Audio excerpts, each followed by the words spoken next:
there's another kind of instinct that you need to be on the lookout for, and this one is a liar. This one is a saboteur.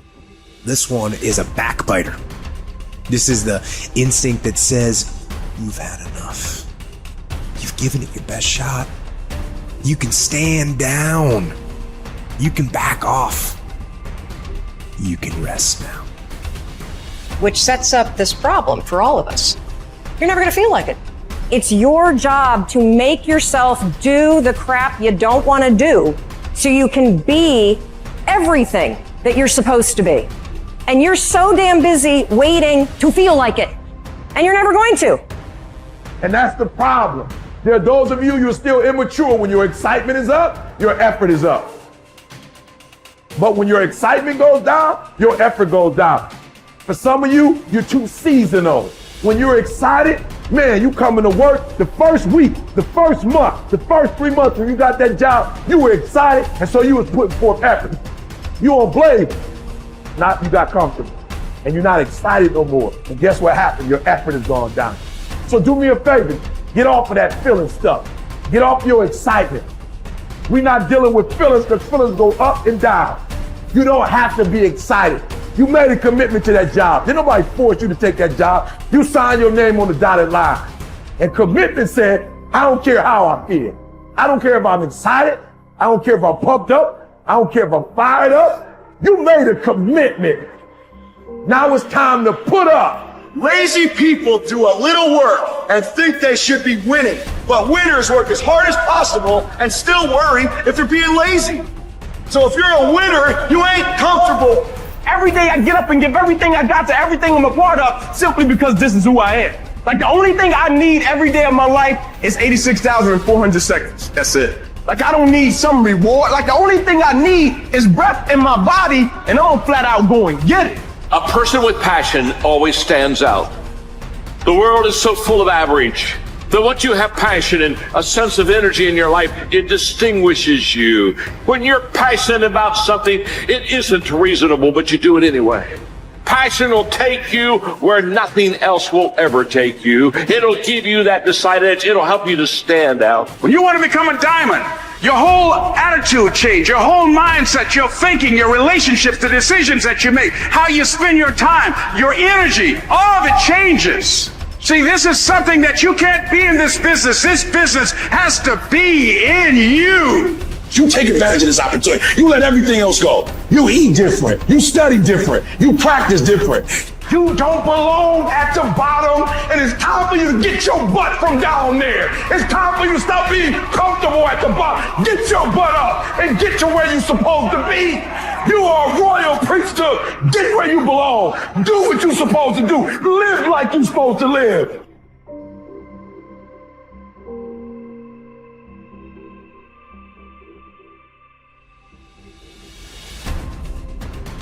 Get better every day. Socrates didn't know much. There wasn't much he held for certain. But he was sure, he said, that we cannot remain as we are. It doesn't matter who you are. It doesn't matter what you've done. Nobody is as good as they could be. Nobody is perfect. Everybody can improve. There are few self-fulfilling prophecies more important or more dangerous than this.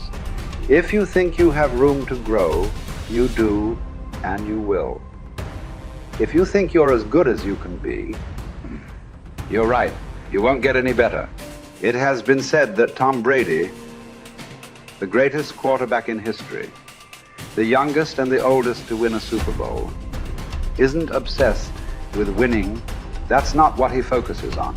He's obsessed with improving the accuracy of his touchdown passes in the fourth quarter. He's obsessed with getting a little bit faster at releasing the football. He's not willing to stay the same, even though that same is very consistently the best in the league. The process of getting better, that's his drug. That's the dragon he chases. That's how he is able to defy aging and all expectations. The Japanese word for this is kaizen, continual improvement. Always finding something to work on, to make a little progress on. Never being satisfied, always looking to grow. Revolution, transformation, That's what amateurs chase. The pros are after evolution. If the first step is just showing up, committing to doing something each day, then the next step is finding something to focus on getting better at each day.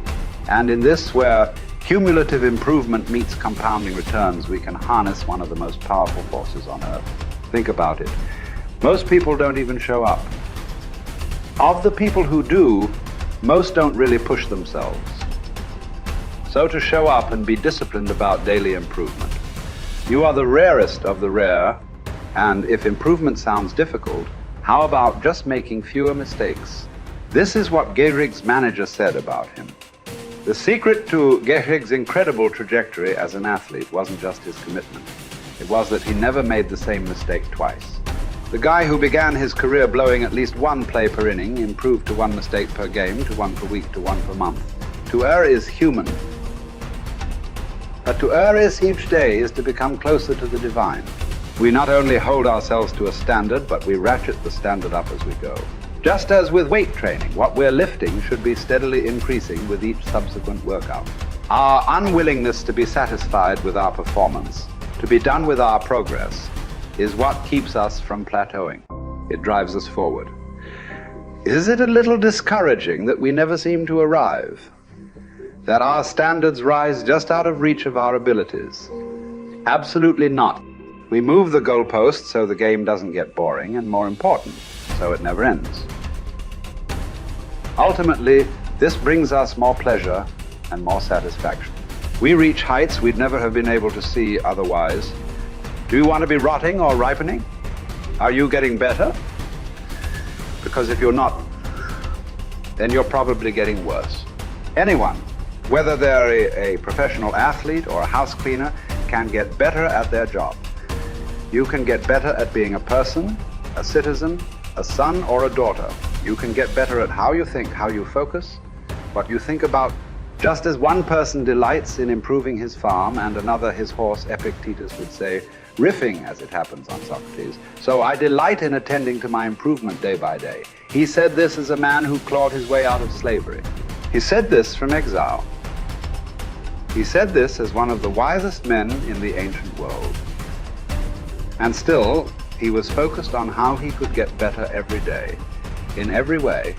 One can imagine that for Epictetus, this discipline would have been extremely helpful in those dark times, because it gave him something to focus on, something only he controlled, not his master, not society, not his station in life. But this discipline is also helpful in the good times too, preventing one from getting too cocky or complacent.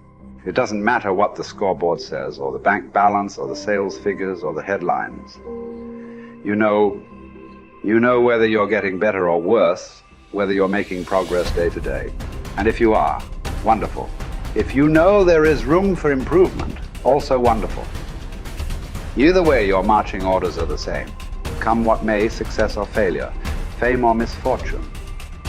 A focus on progress lets us look ourselves in the mirror with pride and ignore all the commotion in the background. It's the journey of a lifetime. In fact, that's the way to think about all of this. How much progress could you make if you made just a little each day over the course of an entire life? What might this journey look like? Where might it lead if each bit of progress you made presented both the opportunity and the obligation to make a little more progress, and you seized those opportunities, you lived up to those obligations each and every time? Will you choose to take this journey? Will you continue on, even when you've reached further than you ever thought you could go? Or will you stop there? Are you going to keep practicing?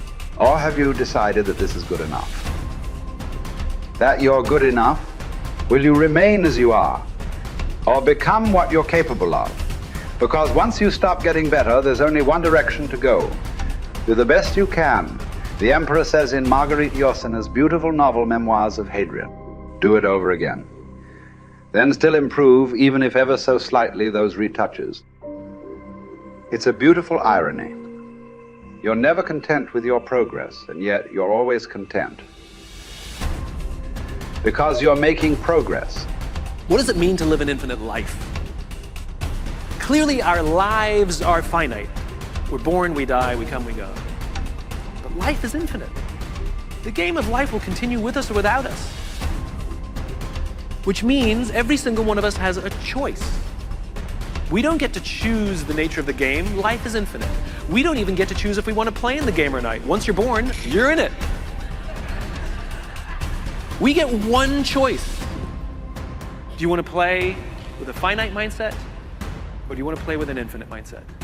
To play with a finite mindset means waking up every day and say, I'm going to be the best, I'm going to be better than everybody else, I'm going to accumulate more power, more responsibility, more money, whatever it is, whatever your metric is, I'm going to get more than anybody else. Me.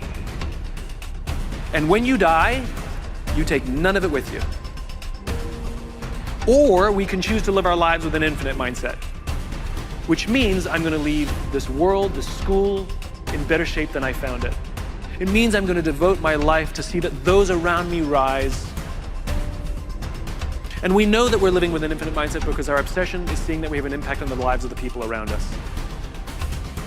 We've all had teachers, and some of you are those teachers, where 20 or 30 years from now, I can go to one of your students and say, you're a remarkable human being, you've accomplished so much in your life. How did you become the person you are today? And they will tell me your name. We all remember the teacher who believed in us. We all remember the teacher who had our backs. We all remember the teacher who saw something in us that nobody else saw. We've forgotten all the others, but we remember those couple. And that's what it means to live with an infinite mindset. It means we divert ourselves to that mindset for everyone in our lives. That other teachers will say that about us. Other principals will say that about us. Other students will say that about us. Our friends will say that about us. I am who I am today because of you, and I will commit to live the same life that you taught me how to live. And you will literally live on beyond your own lifestyle, your own lifetime. That when you're gone, others will carry your work for you. This is what it means to live an infinite life, and it is just a choice. Nobody changes until they change their energy. When you change your energy, you change your life. It's the way it is. When you stop using your enemy to reaffirm your addiction to hatred, when you stop using your best friend to reaffirm your addiction to suffering, when you stop using your Facebook to reaffirm your addiction to insecurity, when you stop that whole process and you start going inward and you're no longer relying on those outer things that create those emotions, and you start creating those inner emotional states, you start changing your energy. Now, whatever is no longer a vibrational match between you and that past, present reality is going to fall away. Right. They're just going to spiral out. You're no longer putting your attention on them. In other words, the stronger the emotion you feel with some problem in your life, the more you give it your attention. Where you place your attention is where you place your energy. You're giving your power away, your life force. Yeah. Lower the volumes of that emotion, you take your attention off that person, you're calling energy back to you. Yeah. And you're building your own electromagnetic field. We've seen the evidence of that in many events, because when people start overcoming themselves, the first day, not always, but the energy of the room will drop. Why? Because they're drawing from the field to build their own field. Now when they build their own field the next day and the fields start interfering with the people next to them, whoop, the energy in the room just keeps going up. So now there's no longer a vibrational match between you and your coworker. Be prepared, because that old known thing is going to fall away because you're no longer emotionally and energetically connected to it. So then when you get in that state, it's not a time to try to put it back together, because at the same time these things are unraveling and they're moving towards chaos, and chaos is just unpredictable order. Right. It's novelty, the newness of an experience that you can't predict is chaos. If you apply the formula, and all potentials in the quantum field exist as electromagnetic potentials. They are possibilities. When they begin to synchronize coherently, your brain and heart, you got a strong Wi-Fi signal, because now you're putting out a very laser coherent signal. Right. When there's a synchronization between your energy and that potential that exists in the future, but it really exists in the present moment, because that's where they exist in the quantum. Now you start to see synchronicities in your life, and those are breadcrumbs from the field, like keep going, you're onto something.